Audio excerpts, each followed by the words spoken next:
segala perkara dapat kutanggung di dalam Dia yang memberi kekuatan kepadaku. Ya, ketika saya mendengar firman ini, saya rasa kok kok sangat ini ya, sangat saya tersentuh membaca ini dari banyaknya ujian yang selama ini saya tanggung.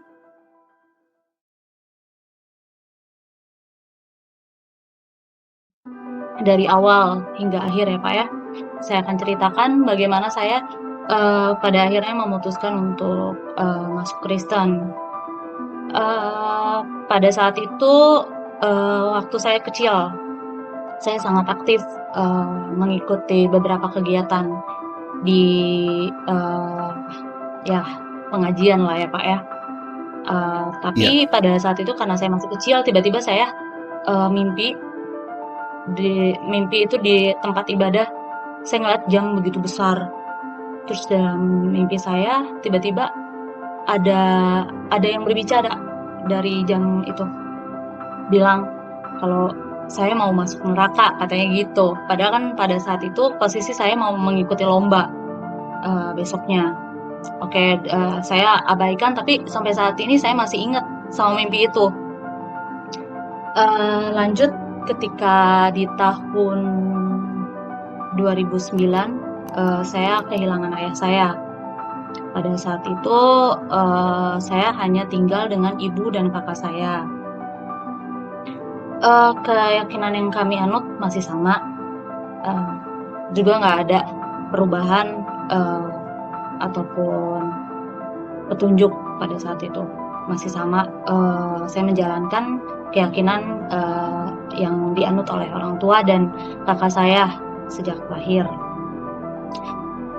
Di tahun 2013 kebetulan saya hidup atau bersosialisasi dengan berbagai lingkungan pertemanan dengan berbagai keyakinan. Jadi keyakinan teman-teman saya tidak seluruhnya sama, dan di 2013 itu juga saya terkena musibah. Musibah apa pada saat itu? Yaitu ibu saya terkena stroke. Saya merawat ibu saya sama kakak saya pada saat itu. Saya sambil bekerja, sambil mengurus ibu saya yang terkena stroke. Di situ saya jadi punya banyak lebih waktu untuk beraktivitas di luar kegiatan kerja. Karena pada saat itu selain saya kerja, saya urus ibu saya yang sakit. Saya juga kalau weekend nggak pernah kemana-mana, jadi hanya ada di rumah saja. Tuh. Pada saat itu kan kondisi hati sakit ya, ngelihat seorang ibu sakit, terus saya rawat sendirian karena kakak saya harus kerja. Saya punya banyak waktu buat berpikir, bukan berpikir ya, merenungkan segala nasib. Kok rasanya saya diuji segitu dalam ya Tuhan. Setelah kehilangan ayah, saya harus melihat ibu saya yang sakit, terkena stroke. Dan saya merasa seperti bertanya-tanya, kok ujian saya bertubi-tubi? Ketika teman-teman seusia saya sedang asik belajar, kuliah, atau bekerja, bisa lebih konsentrasi. Tapi saya justru rawat ibu saya yang sakit. Saya weekend juga nggak bisa main kemana-mana. Cuma bisa di rumah rawat ibu saya yang sakit. Terus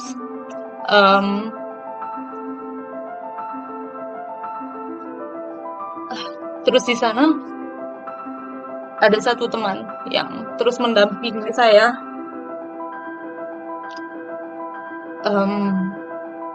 Jadi pada saat itu karena kondisi tidak memungkinkan untuk saya bekerja, saya sempat berhenti kerja, urus mama saya selama 3 bulan. sampai betul-betul pulih, bisa bisa makan sendiri. Setelah 3 bulan saya akhirnya keterima kerja, saya sempat galau, ini siapa yang harus kontrol mama saya. Ya maksudnya saya berterima kasih dengan rekan saya pada saat itu. Dia yang membantu saya secara tidak langsung menjaga, mengontrol mama saya. Jadi dia yang kasih makan mama saya, karena pada saat itu benar-benar cuma saya yang ngerawat. Terus apa hubungannya pada saat itu saya seperti dipertemukan dengan Tuhan Yesus. Teman saya ini yang seolah menggambarkan pribadi Yesus yang benar-benar membuat saya tersentuh dan tergerak. Hati saya ingin ikut ibadah pada saat itu. Jadi pada saat itu tiba-tiba teman saya ini bilang, saya mau gereja siang, mau ikut nggak? Dibilang gitu. Terus saya sebenarnya ragu karena pada saat itu saya masih menganut Islam. Terus saya bilang, oh enggak, kalau mau gereja ya gereja aja gitu kan, gereja. Akhirnya dia gereja. Terus di minggu selanjutnya dia bilang, oh hari Minggu saya nggak bisa sama kamu nih, buat temenin ibu saya mau gereja. Terus saya bilang, kamu gereja jam berapa? Terus dia bilang, gereja jam segini. Oh ya udah, nanti saya bilang kakak saya mau ikut sama kamu. Terus teman saya kaget kan, mau ikut gereja? Nggak apa-apa, saya pengen ikut gereja sama kamu. Pada saat itu saya ikut gereja. Saya juga banyak mendengarkan firman Tuhan melalui Pak Pendeta di gereja teman saya itu. Singkat cerita, kondisi ibu saya semakin memburuk di tahun 2015. Saya juga sudah kehilangan komunikasi dengan teman saya. Perjalanan saya juga mengenal pribadi Yesus pada saat itu juga terputus. Saya tidak banyak mengikuti aktivitas gereja. Tapi di tahun 2019 atau 2020, di tahun 2020 saya lagi itu kondisi mama saya sudah meninggal, karena di tahun 2015 ketika kondisi ibu saya sakitnya semakin memburuk, ibu saya meninggal di bulan Agustus 2015, tepatnya tanggal 25. Di tahun itu saya benar-benar merasa hidup saya hampa. Saya nggak merasa tidak ada tujuan gitu kan. Rasanya kayak beda aja dari ketika ada ibu. Meskipun rasanya waktu itu saya nggak punya tujuan juga, karena saya hanya fokus untuk mengurus ibu, tidak ada tujuan dalam artian untuk melanjutkan kuliah ataupun mencari kerja. Tapi ketika di tahun 2015 itu saya coba cari kesibukan untuk kerja sambil event-event SPG gitu. Lalu di tahun 2020 mungkin karena saya merasa kangen banget sama mama saya, tiba-tiba saya mimpi. Di mimpi itu saya ketemu sama ibu saya, dan di mimpi itu saya ngelihat ada satu bangunan di bukit yang benar-benar bagus banget. Saya ketemu ibu saya, dan waktu itu di dalam mimpi ibu saya benar-benar cantik, pakai baju putih-putih. Terus saya tanya, saya deketin, "Mah," saya dalam mimpi itu bukan bilang, "Mah, saya kangen," gitu, bukan. Padahal dalam hati saya tuh, saya benar-benar kangen sama ibu saya. Tapi saya di mimpi itu malah bilang, "Mah, eh, bangunan itu kok bagus," aku bilang. "Itu apa?" Terus di situ mama saya bilang, "Itu Pentakosta." Terus saya bilang, "Pentakosta?" Selama saya mempelajari Kristen itu, saya nggak tahu itu Pentakosta apa. Terus saya diam di mimpi.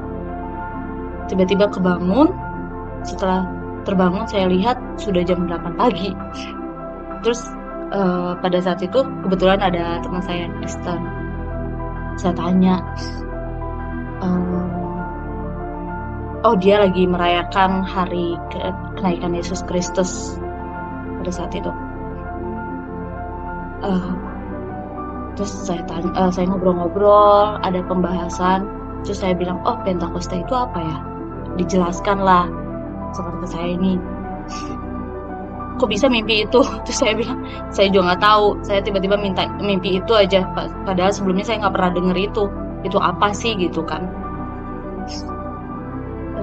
Terus lanjut, pada saat itu ada teman saya juga yang kebetulan sedang mempelajari Kristen sama dengan saya. Terus dia ajak, "Kamu gereja bareng nggak di tempat saya?" Dia bilang gitu. Terus saya bilang, "Oh, boleh deh. Saya juga pengen tahu nih, maksudnya barangkali ada memang petunjuk dari Tuhan melalui mimpi saya, atau panggilan dari Tuhan melalui mimpi untuk saya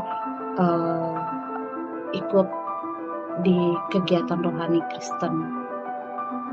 Pada saat itu saya mengikuti teman saya gereja di tempat yang sama.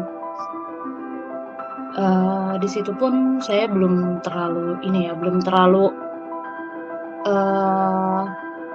mendalami gitu.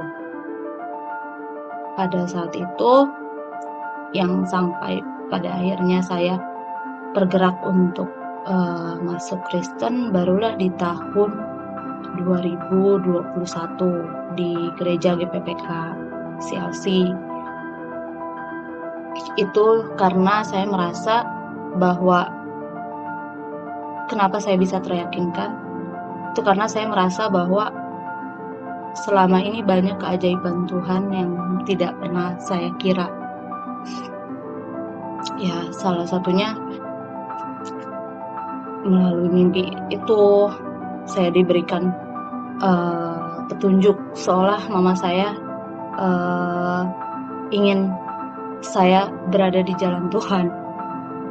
Saya menyimpulkannya seperti itu, itu karena yang saya percayai, terlepas dari orang percaya atau tidak dengan cerita saya, ya itu pengalaman pribadi saya. Itu yang saya rasakan. Kenapa saya bilang bahwa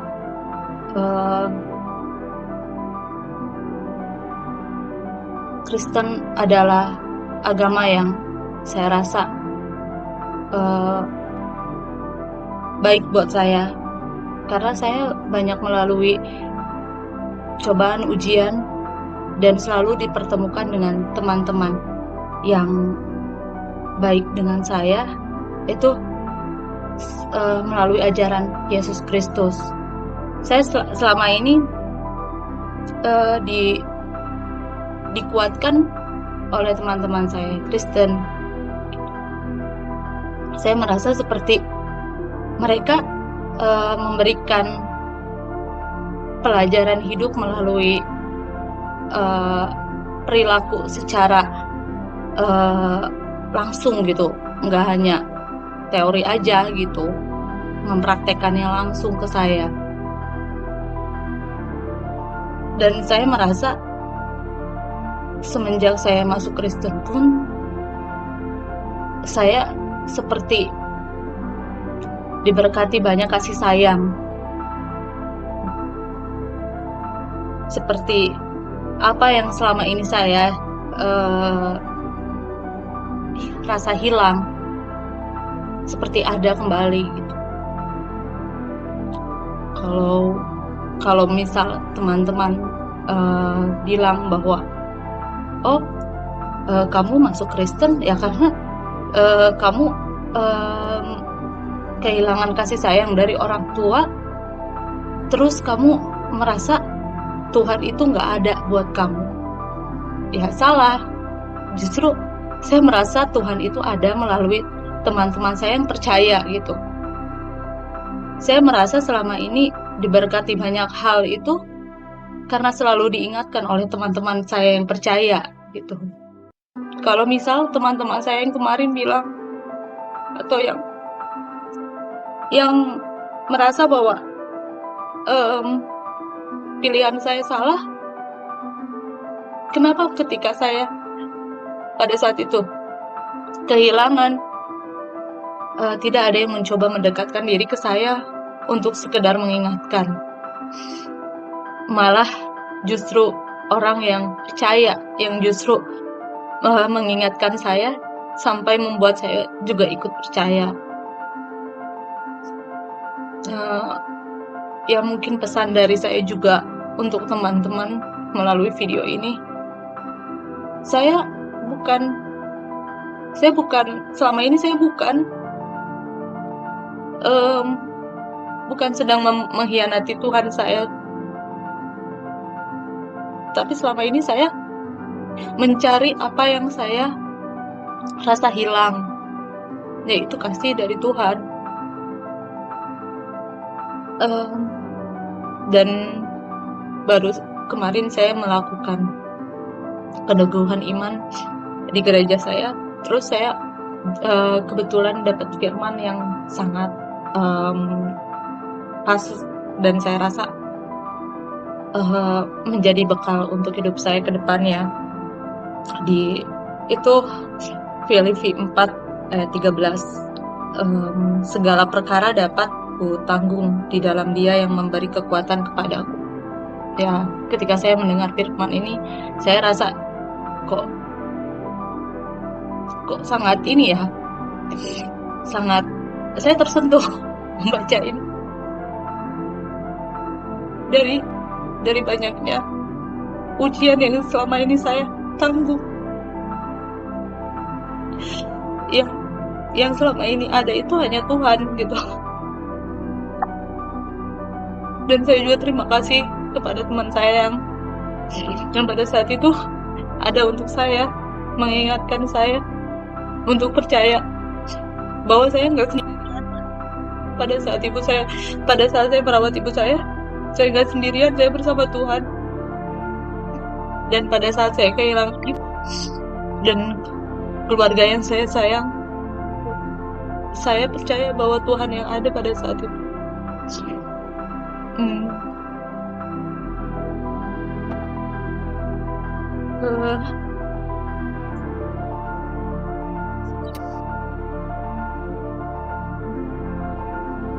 Banyak hal yang bikin saya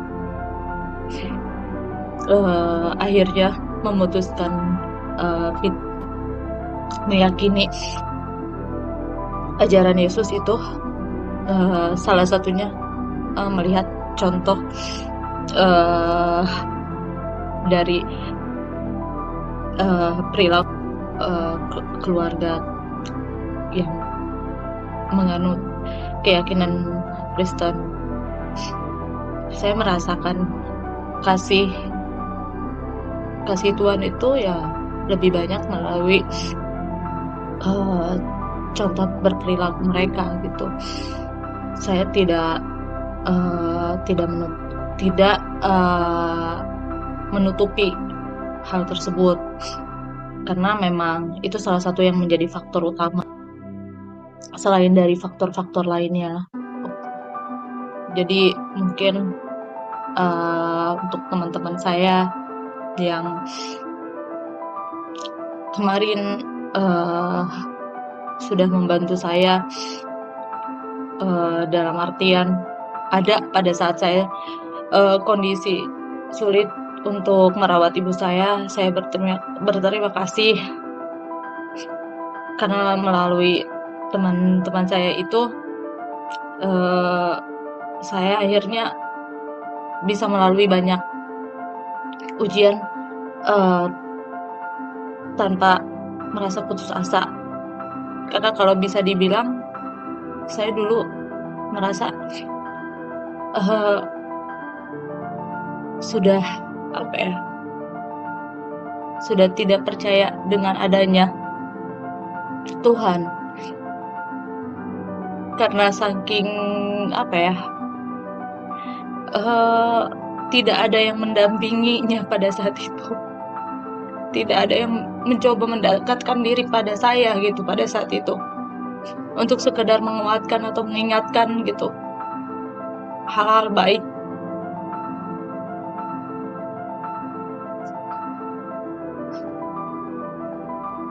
Dan pada saat, saya waktu itu kenapa bisa viral di TikTok juga saya kaget ya.